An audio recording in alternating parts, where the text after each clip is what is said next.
일본이 국가 파산 위기에 몰렸습니다. 엔화 가치가 역대 최저 수준을 기록하면서 그러지 않아도 위태로웠던 일본 경제에 치명적인 타격을 입은 것인데요. 일본 재무대신이 IMF 총재를 만나 차관 협상을 시작했다는 이야기까지 드는 상황. 심각하게 돌아가고 있는 일본 경제와 일본 정부의 무능력에 대해 지금부터 자세하게 설명해드리겠습니다. 내가 10살짜리 일본인 어린아이라면 AK-47 소총을 샀을 것이다. 당황스러운 그의 말은 계속 이어졌는데요. 100년 뒤에 일본이라는 나라는 없어질 것이다. 현재 일본 청소년들은 지금 당장 일본을 빠져나와야 한다. 일본인들을 대상으로 한 강연이었지만 그는 과감한 발언을 아끼지 않았죠. 대담한 예언을 내뱉은 이유는 바로 짐 로저스와 세계적인 투자 전문가로 유명한 그는 일본에는 이상 희망이 없다고 단언했습니다. 47 소총을 들어야 한다는 이야기는 일본이 향후 망했을 경우 몸을 지킬 필요가 있기 때문에 그는 혼신의 차원에서 일본인들이 무기를 구입할 필요가 있다고 설명한 것이죠. 일본에게는 더 이상 미래가 없다고 선언한 그의 말은 2020년 지금으로부터 2년 전에 시작되었습니다. 그의 말만 따나 2년 뒤인 2021년 일본은 몰락의 징조를 보이기 시작했는데요. 우크라이나 전쟁을 통해 그 흔적이 드러났습니다. 우크라이나 전쟁 이후 안전자산을 찾아 헤매던 투자자들이 일본 엔화를 외면하고 다른 자산을 찾으면서 엔화 가치가 심각하게 하락한 것이 결정적인 계기였죠. 세계적인 전쟁이 나면 경제는 안전자산을 구매하는 쪽으로 흘러갑니다. 우크라이나 전쟁 직후 안전자산으로 평가받은 금값은 높게 올라갔죠. 전쟁 발발 직후 싱가포르 시장에서 금 1온스는 180만 787달러로 거래되었습니다. 전쟁이 장기화되면서 금값은 더욱 치솟죠. 마찬가지로 안전자산이라 평가받는 선진국 화폐들은 전쟁의 수혜를 고스란히 입게 되었는데요. 달러와 함께 엔화도 이 수혜를 입을 것이라는 예측이 지배적이었습니다. 그런데 이번 전쟁 이후 오히려 엔화가 급히 떨어지는 사태가 벌어진 것이죠. 3월 27일 기준 외환 시장에서 달러화에 대한 엔화 환율은 장중 1201.4엔을 기록했습니다. 이 수치는 지금까지 일본 경제 역사상 없었던 최저 수치를 할 수 있는데요. 심지어 국내 외환 시장에서도 엔화는 비슷한 흐름을 보였습니다. 100엔당 1000원 밑 가격으로 떨어지면서 투자자들은 물론 전 세계 경제학자들의 관심을 끌었죠. 수출을 위해 엔화로 열심히 풀었던 일본 정부가 이번 우크라이나 전쟁에서 엄청난 역풍을 본 것입니다. 국제결제은행이 발표한 실질 실효환율 역시 하락을 면치 못했죠. 일본의 실질 실효환율은 66,450년 이래 최저 수치를 기록한 것인데요. 실환율이 하락한다는 것은 대외 구매력이 낮아진다는 것을 의미합니다.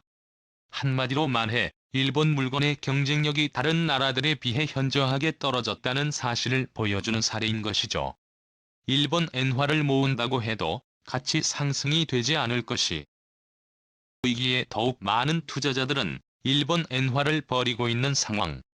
도쿄 금융가에서는 지금 현상을 빗대어 망국의 엔저라는 말까지 등장했다고 합니다. 대장성 관료 출신 노구치 유키오 히토스바시 대학 명예교수는 이번 사태는 예견된 것이며 일본은 이미 졌다는 말까지 나왔습니다.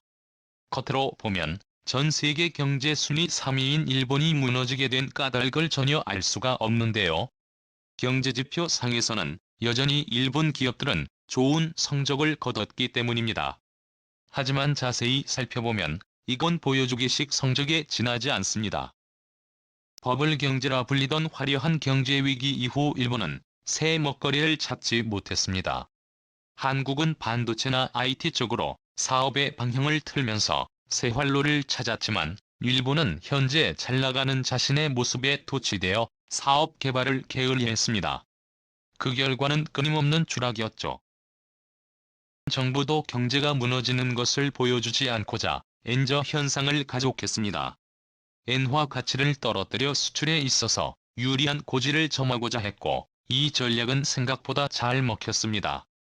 아베 전 총리가 재임하던 시절 아베노믹스는 엔저 정책이라고 할 정도로 총력을 엔화 가치를 떨어뜨리는 데 집중했습니다. 문제는 이렇게 겉으로는 아무 문제가 없기에 내부 혁신에 어떤 투자도 하지 않았던 것입니다. 일본 내부에서도 자조적으로 바라보는 도장 찍는 기계나 텍스 머신 사용 역시 반성 없는 일본의 모습을 보여준 사례라 할 수 있죠. 전문가들이 지적해왔지만 일본은 들으려고 하지 않았습니다. 하지만 경제 전문가들도 간과하고 있는 부분이 하나 있는데요. 바로 일본인의 국민성입니다. 지금 일본의 경제를 더욱 심각하게 만드는 원인이라 할 수 있죠.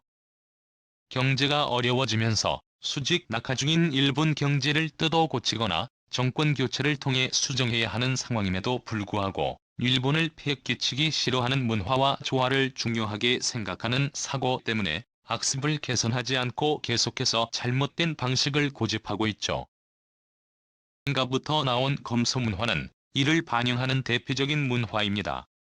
일본 방송은 물론이고 어느 순간부터 검소한 삶을 찬양하는 일이 잦아졌는데요. 저렴한 가격으로 구입하는 것을 미덕으로 여기는 풍조가 퍼졌습니다. 대표적인 사례로 작년 10월 일본 디즈니랜드는 1일 자유용권의 가격을 기존 8,700엔에서 9,400엔으로 올리는 물가 인상을 단행했는데요. 그러나로 인한 재정 악화를 이유로 가격을 올렸지만 일본에서 난리가 났죠. 다시는 디즈니랜드를 이용하지 않는다는 댓글부터 서비스가 형편없는데 가격만 올라간 것이 아니냐는 비난까지. 가격 인상을 한 디즈니랜드를 죄인으로 만들었죠. 그런데 사실상 알고 보면 전 세계 기준 일본 디즈니랜드는 최저 가격을 유지하고 있는 상황입니다. 미국과 프랑스 심지어 중국조차도 비수기에는 표값이 일반인을 넘죠. 그럼에도 불구하고 가격 인상에 유달리 인색한 모습을 보인 것입니다. 이러한 현상은 백인 쇼별풍에도 살펴볼 수 있는데요. 백인으로 구입할 수 있는 물건들을 모아놓은 백인 숍은 도쿄 등지에서만 살펴볼 수 있는 가게가 아니라 일본 전역에서 흔하게 찾아볼 수 있는 가게가 되었죠. 검소를 미덕으로 여기는 일본 문화가 퍼진 시점과 일본 경제가 급격하게 기울어진 시점은 절묘하게 맞아떨어지는데요. 한국이라면 나라 경제에 대해 정부 책임을 물었겠지만 일본인들은 소비를 줄이면서 아무 말도 못했던 것이죠. 이와 동시에 사치하는 이들에 대한 비난을 멈추지 않았고 일본 사회에서 소비는 악덕이 되었습니다. 제 악순환은 계속되었고 고용조차 불안정한 상태로 바뀌면서 일본 벼랑 끝으로 몰린 것입니다. 우크라이나 전쟁은 일본 경제에 결정타를 날린 셈인데요. 러시아와 협력하면서 투자한 자산을 러시아가 국유화하면서 엄청난 피해를 입은 데다가 도쿄올림픽과 포르노 사태의 대비를 위한 예산을 끌어쓰는 바람에 일본은 외환 보유고가 바닥난 것인데요. 결국 최근 일본 재무대신 스즈키 수니치는 비밀리에 IMF와 접촉 크리스털이나 게오르기바 아니메 부총재와 만남을 가져 차관 도입에 대한 논의를 했다고 합니다. 그동안 탄탄하다고 평가를 받았던 일본 엔화도 가치 하락을 면치 못하고 각종 예상과 비주류 연명하던 일본 경제에 빨간불이 들어온 것인데요. 이미 일본은 GDP 대비 국가 채무가 최악인 상태였습니다. 작년 기준 일본이 지닌 빚은 12,002조 4,6180억엔, GDP 대비 260에 이르는 수준으로 국민 1인당 진 빚은 9,803만의 수준인데요. 이는 다른 선진국들 가운데서도 유달리 높은 수준입니다. 전체 1902개 국가 가운데 1위에 해당하는 수치죠. 일본 정부가 필사적으로 막으려 하는 국가파산 상태는 더는 막기 것이 현실입니다. 내부에서는 보다는 외부 질책 내부의 정신을 강조하면서 진짜 문제는 외면해버린 일본의 최후라고 할 수 있는데요.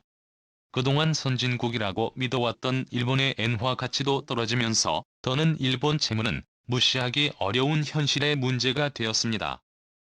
일본 재무대신이 IMF 총재를 만났다는 소식은 통신사를 통해 퍼졌지만 IMF 방문은 어디까지나 다른 일을 위해 만난 것이라며 대답을 회피했다고 하는데요. 게오르게바이에프 총재 역시 일본 대신의 방문은 어디까지나 러시아에 대한 경제 제재를 논의하기 위한 자리이며 일본 차관 도입에 대한 논의를 위한 자리가 아니었다고 밝혔죠. 하지만 갑작스러운 일본 대신의 IMF 방문과 더불어 엔화 가치 폭락 사태에 해외 자산 증발 소식은 일본 경제에 먹구름을 가져오는 신호라고 할 수 있는데요. 일본 정부는 최대한 파산을 막기 위해 엔저 정책을 유지해 엔화 가치를 지금보다도 더 떨어뜨려 경기 부양을 위해 총력을 집중하고 있다고 말하지만 이젠 그 말도 믿을 수 없는 게 현실. 일본 부유층들은 이미 탈일본을 준비하고 있다고 합니다. 일본 유력 경제주간지 슈칸 다이아몬드는 일본 경제에 대한 특집 기사를 실으며 부유층들을 비롯한 경제 전문가들은 일본을 버리고 다른 국가로 이주를 서두르고 있다고 보도했는데요. 이들이 주로 향하는 곳은 바로 대한민국. 성장 가능성이 있고 바로 옆 나라라는 점에서 이주를 서두르고 있다고 하죠. 일본 부유층들 사이에서 대한민국 부동산의 인기는 모르는 사람이 없다고 하는데요. 과연 침몰하는 일본은 위기를 극복하고 파산을 막을 수 있을까요? 일본의 향후 대처를 기대해 보겠습니다. 시원 주셔서 감사합니다.